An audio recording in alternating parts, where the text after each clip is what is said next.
The film opens with the voice of an android named Jimmy narrating over the history of the Motherworld. The pursuit of power led to the royal family's conquest until an assassin murdered the king and queen. A tyrant named Belisarius, who leads the forces of Motherworld, sends his brutal second-in-command Admiral Atticus Noble into the far reaches of the Motherworld to seek out those who plan to begin a rebellion. On the planet Velt, a woman named Cora tends to her crops before meeting her friend Gunnar to go to a harvest celebration in their village. The village's chief, Sindri, addresses his people while a hunter named Den has eyes for Cora, though she has no interest in a romantic relationship. While out with her friend Sam, Cora sees Motherworld ships descending upon Velt. The community discusses how to approach the visitors before 3 smaller ships led by Noble arrive in the village. Noble speaks to Sindri over potential rebels in the land, as well as questioning him over the supply of crops they yield. Gunnar had sold surplus crops to enemies of the Motherworld. Sindri lies and tells him their soil doesn't produce much, so the village only has enough to barely feed themselves. Noble doesn't believe him and points out everyone looks healthy and well fed, so Gunnar cuts in with an explanation. He tries telling the admiral that Sindri had only been trying to save food for winter to protect the village, but he's willing to sell some to Noble at a good price. Furious over being tricked, Noble grabs his cane and proceeds to beat Sindri up to death. When Sindri's wife tries to approach him, a guard uses a glowing blade to kill her too. Then Noble announces he'll be back in 10 weeks to gather all the harvest, not caring if there's anything left for the villagers. Elsewhere in the village, a young soldier named Aris appears to take a liking to Sam but must watch as his superiors taunt her. He also briefly speaks to Jimmy, who talks to Sam about Princess Issa, daughter of the slain king and queen who perished along with her parents on that day. Jimmy laments how Issa was supposed to usher in a new era of kindness, only for it to be taken away so cruelly. Meanwhile in the town hall, the villagers discuss what to do next and conclude they should work hard to prove their harvest is valuable. That way the empire won't kill them so they can keep producing food.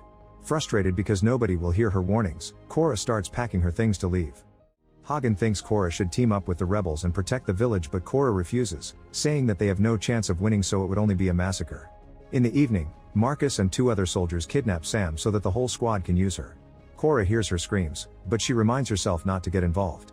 Aris comes in Sam's defense and manages to punch a few men, but there are too many of them and they immediately overpower him. Soon Faunus arrives and calls dibs on Sam, but he's interrupted by Cora, who has brought an axe. Faunus sends his men after her and at first Cora pretends to surrender, only to suddenly move fast and bring down 2 soldiers with just a few moves. It seems Cora has great fighting experience and doesn't have many issues going against a bunch of privates, using their own weapons to go against them and even throwing dirt to create a distraction.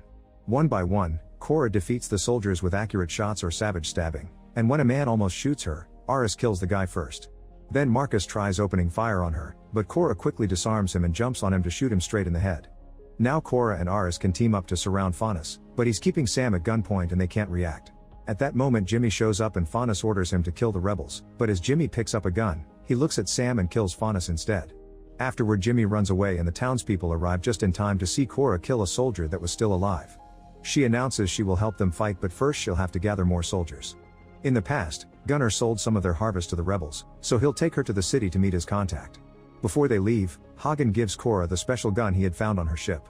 Cora and Gunnar ride for a while and stop at night to make camp, so Cora uses the occasion to share her story. When she was 9, an Empire army led by Belisarius attacked her home planet, causing death and destruction in every corner.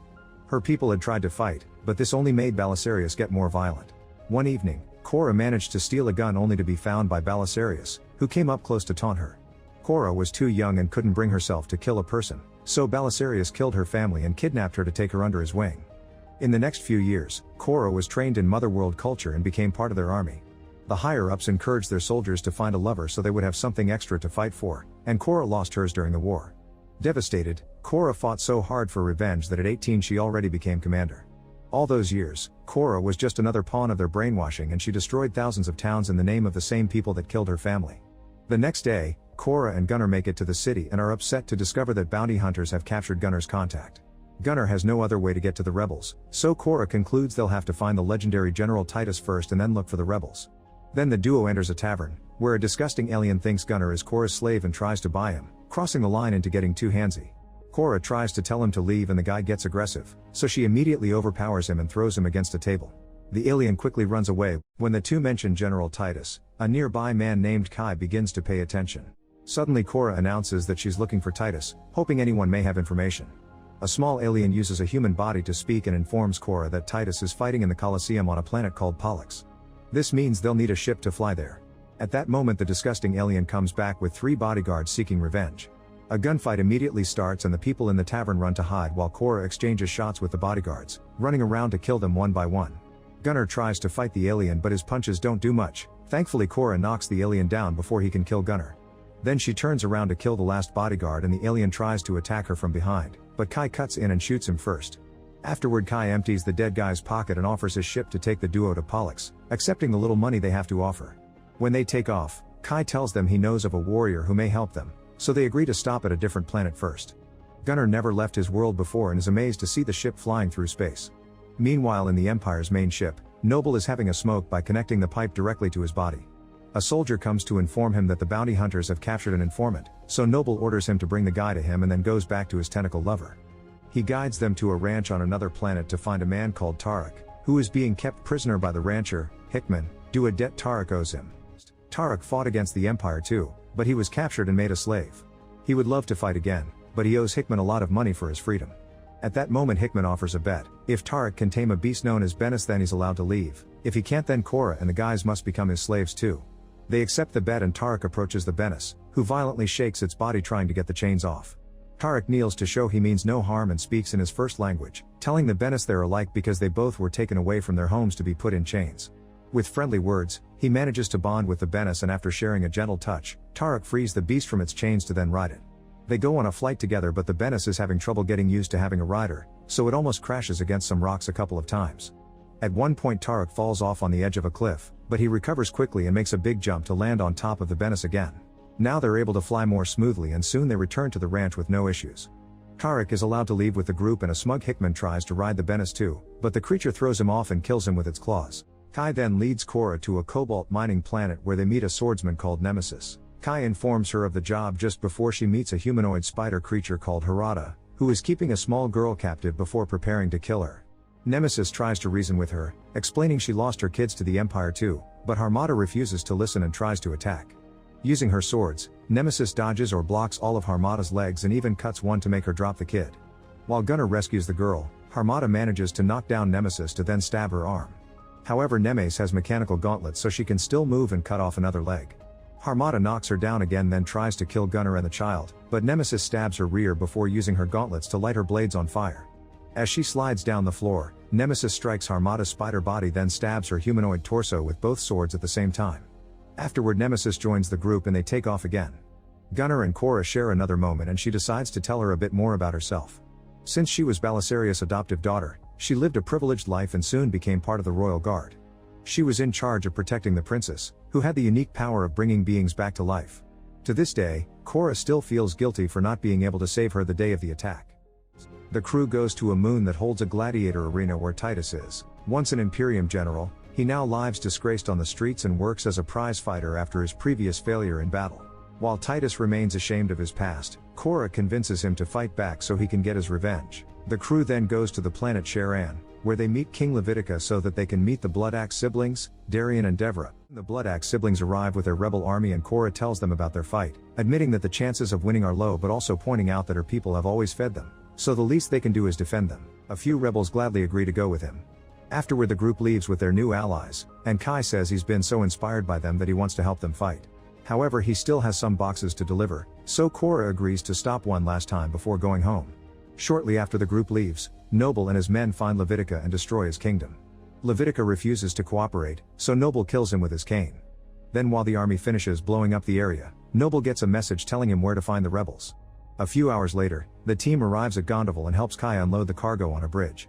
Korra watches him interact with the locals and senses something is wrong when suddenly, a hidden Empire spacecraft opens fire and brings down most of their ships. Then a bunch of robots ambushes the team and most of them are captured as Kai reveals his real intentions. He's always known Korra is a wanted ex-commander whose head would pay well, so he used her to gather a bunch of legendary wanted warriors to hand them over to the Empire for the reward. Soon Noble arrives with his men and takes Korra's gun while Kai pushes Gunnar behind her, explaining he's just a farmer so they'll let him go if he kills Korra. Gunnar pretends he's about to shoot her, but at the last second he frees her and turns around to shoot Kai instead. Korra immediately jumps on a guard and knocks him down to steal his gun, then she runs to hide as Noble's men open fire.